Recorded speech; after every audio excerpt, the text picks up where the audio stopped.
How's it going, everyone? Welcome back. Once again, I'm John from Crazy Gringo Cigars, and thanks for taking some time out of your day to listen to what I have to say about cigars. Also, a special thanks to everyone who participated in the Homage launch event. It's gone great. I'm getting a lot of great positive reviews on the Connecticut version of my cigar. Super excited about it. And then also, thanks for joining me if you joined in last time when I revisited the Rocky Patel 6060. Before I launch in today's topic, I'm just lit up a Byron Reserve 5 Años. I asked the people to choose for me, and this is the cigar they chose for me. So upon light up, the draw was a little tough, and there was a little nick on the foot of the cigar, but everything seems to be leveling out and being fine. So let's see how the cigar is. So this isn't a cigar review video for this cigar. It happens to be the cigar I'm enjoying. But for today, my goal is to talk about my first cigar, and then also kind of what my cigar experience, my cigar journey has looked like. And I think, everyone has a different cigar. Everyone remembers their first cigar. And so I kind of want to bring those back. And if you have a favorite cigar experience, or if you remember your first cigar, put it down in the comments below. And let's start the conversation. Let's start the conversation. I'm interested to hear what you guys have to say and what your first experience was.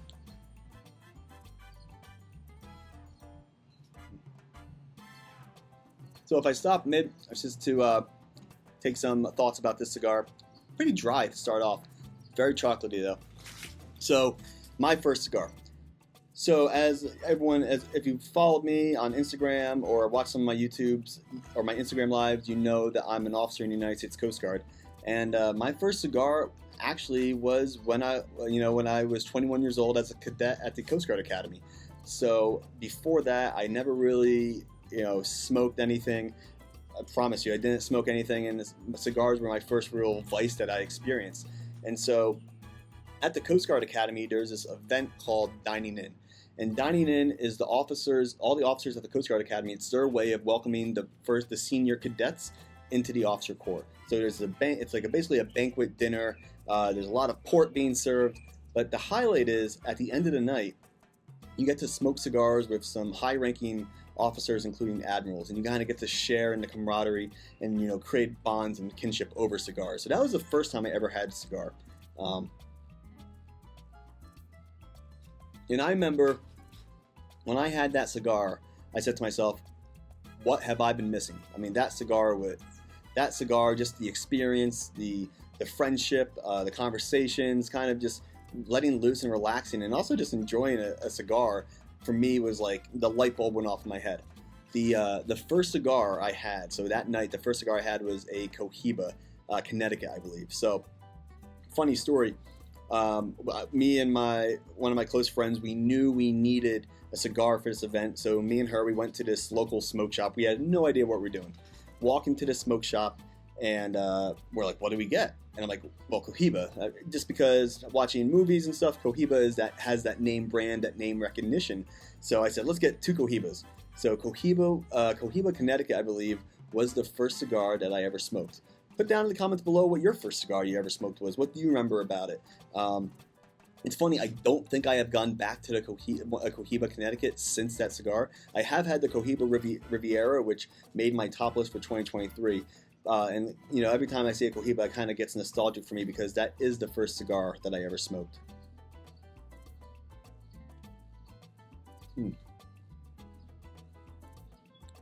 Very dry cigar. There's definitely a lot of spice in the flavor, but it's like a nice spice. We're in line, looking good so far.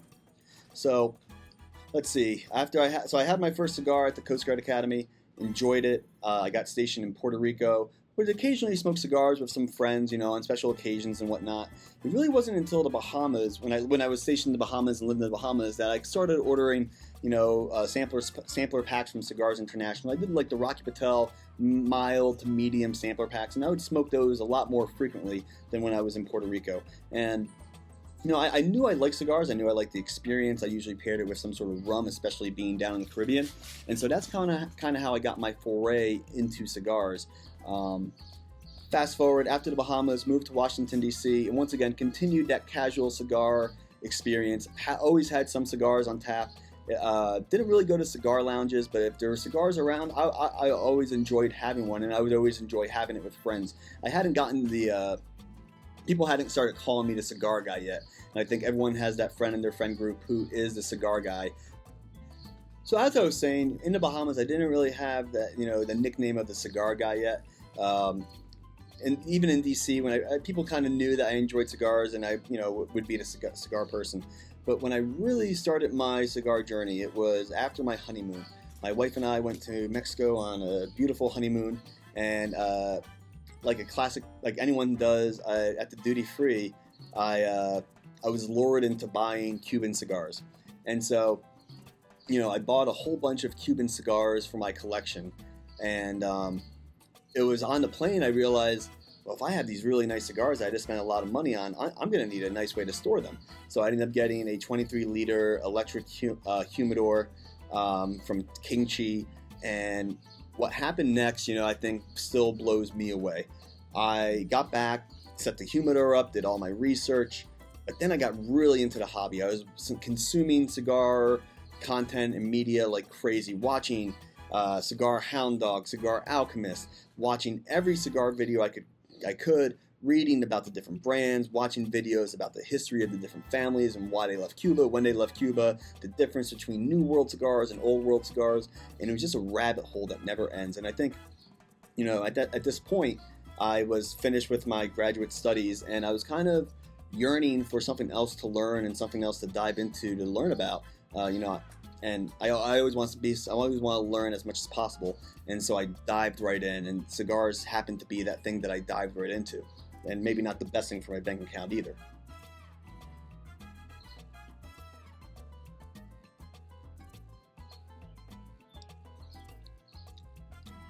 Oh, there's definitely a flavor coming to the forefront. I can't pinpoint it yet.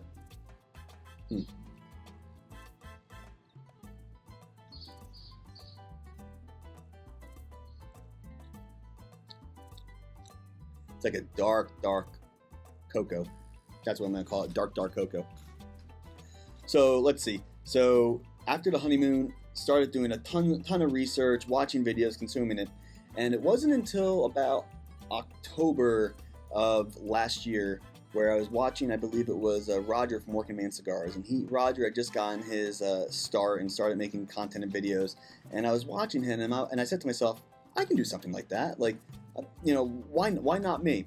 And so, lo and behold, Crazy Gringo Cigars kind of blossomed, started on Instagram, and I really did not know the direction it was going to go on Instagram. At first I was posting pictures of my cigar lounge setup, my smoker that I used to smoke meats, some cigars here and there. I was taking pictures of sampler packs I got, or cigar of the month clubs that I got, and then I kind of started honing in and doing more like cigar reviews or posting my thoughts about certain cigars. And I had no idea at the time that it would end up with me having 1,000 followers, done multiple YouTube lives, ended up on the Smoking Sounds podcast. It just kind of made it a life of its own, and it's been, one, humbling, but I've also met a lot of great people that are we've formed real, genuine friendships, and it's something that I'm forever thankful for. The 3 guys that joined me on the launch event for the homage, you got Roger, Hugo, and Sean. Those are, I consider, actual good friends of mine who I know I can, not just about cigars, but can turn to them to talk about other life stuff, and I've done that. And it's just one of the unexpected things, and it's truly been really cool. And so, got the cigar Instagram up, got the cigar YouTube up. The cigar YouTube, we'll see where it goes. This is that foray into it now. I had to get a certain amount of subscribers to get onto a live, I think, and so that's why I had the subscribers. But I haven't really been pushing out content or videos, but that might start to change here. I like this format. I like being able to express myself. So that's kind of where Crazy Gringo Cigars is at right now. It's been a really cool experience, all kind of culminating with the launch of the homage. Now let me take a puff of this so I can see where we're at. Give myself a break from talking for a second.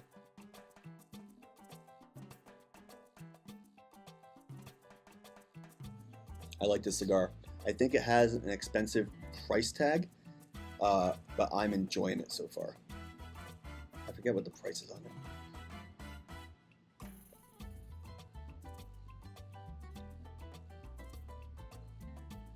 So, it got the warm feeling in my mouth, which I enjoy. It is a very hot day right now. I think it's like 95, 96 degrees, but I'm actually enjoying it. For a darker cigar, I don't usually, dark cigars in the warm are hit or miss for me, but this one's all right so far. So, the culmination was the homage for me, and the homage was my way to express myself. Also my way to kind of figure out, do I really know what I'm talking about? Do I really know the different flavors? Can I pick up different flavors? Can I put something together that other people are going to like? So I paired up with Tomas from Ultimo Cigars, who put together a fantastic blend. I'm probably going to do a review video on both of my cigars coming out soon. They're going to be fully candid. I'm not going to BS. I'm not going to make stuff up about those cigars. Right now, my first impressions are that Connecticut is an absolute banger, and that seems to be a consensus across the board. People love the Connecticut, and so do I. It's ready to go. The Sumatra, on the other hand, I think it needs a little bit more aging. I think with age, the flavors are going to develop a lot more. Right now, I just don't think it's ready for prime time, but that's my personal opinion. So that's kind of where Crazy Gringo Cigars is at. And for those of you that are interested where Crazy Gringo comes from, so it's a funny story dating back to my days in Puerto Rico. Me and my buddy Paco, we love the Fast and Furious movies, and so we said, hey, why don't we make a Puerto Rican version of Fast and Furious? I think it was called Fast and Furious Puerto Rico Drift or something like that. And we were going to film some of the crazy driving situations that we would encounter and see in Puerto Rico. And so whenever we were on the road, if we saw something crazy, we would take videos of it, send it to each other. And the idea was to kind of compile it into this movie. And at that time, I was also taking a lot of surfing videos. I had the GoPro for my surfboard. And so I kind of came up with, well, I need like a production company. And I've always been into making films and stuff. In middle school, when I could opt for a book report, when I could opt out of having to do an actual typed report and make a movie, I would take the movie option every time. So I've always been creative in that regard, and Instagram and YouTube have kind of allowed me to be creative once again. But my production company that I came up with was Crazy Gringo Entertainment, and that was my Instagram handle for the longest time. And when I started the cigar thing, I'm like, well, I already have Crazy Gringo, why don't I just add cigars to it? So that's how kind of Crazy Gringo was born. And if you guys have know anything about me, I'm half Peruvian and half Polish, and I consider myself a gringo because I don't speak fluent Spanish. I understand más o menos. I've heard Spanish my entire life, but I don't fully speak the language, so I consider myself a gringo. And then the Polish side, so I have the Polish side and the Peruvian side, and that's how you get Crazy Gringo. So I hope you've enjoyed listening to me and hearing about my first cigar experience, my cigar journey, and where it's gone. Where it's gone now, where it's going, I don't know yet. We'll see. Obviously, I'm still in the military. I do have a full-time career, but this is something that's going to be more on the side, more of a passion project, something to do for fun. And I think that's the view of a lot of my friends that have made in the cigar community. Is there's obviously some that are doing it very seriously, pumping out content like crazy. But for my closest friends, I don't think that's really our goal. Our goal is to kind of share our experiences with each other. Share it with the community and kind of get some feedback and kind of be able to have those interactions and exchange ideas, exchange experiences, because that's what it's all about. The cigar community, and I'm going to quote my buddy Justin from Smoking Sounds Pod, it's not about competition, it's about community, and that's so true for the cigar community. So once again, thanks for listening, thanks for watching. If you liked what you saw, hit subscribe. I can't believe I'm saying that. Hit subscribe down below. Let me know what you want more of. I think, like I said, I'm going to do a review of the homage to both cigars. That will be at some point. But if you have any ideas for videos or stuff that you want to see cigar content-wise, let me know, and I'll gladly put it out. Now, before I sign off, I am going to take one more puff and kind of give an assessment. I think I'm going to transition into doing a review for this, actually.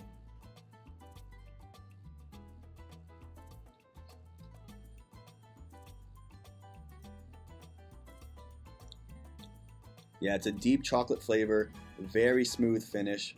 I'm enjoying it so far. But anyway, that's all from me. Once again, John from Crazy Gringo Cigars. Take care, everyone. See you next time.